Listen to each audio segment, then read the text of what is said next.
Katulad ni Apostol Pablo, siya'y gumugol at siya'y nagpagugol para sa ebanghelyo ng ating Panginoon. At ano naman ang gantimpala, ang sabi sa 10, sapagkat ang Diyos ay hindi liko upang limutin ang inyong mga gawa at pag-ibig na inyong ipinakita sa kanyang pangalan sa inyong paglilingkod sa mga banal at hanggang ngayon nagsisipaglingkod kayo.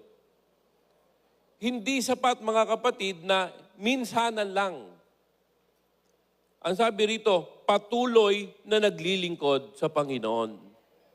Kaya mula noon hanggang ngayon at sa darating, mga kapatid, ang mga manggagawa ng Diyos ay nagagalak sa kanilang puso sa tuwing tayo'y maaalala, sapagkat hindi minsan gagawin natin ito, kayo ang nasa likod ng tagumpay ng gawain ng Diyos sapagkat kayo ang taga-suporta sa gawain ng Panginoon.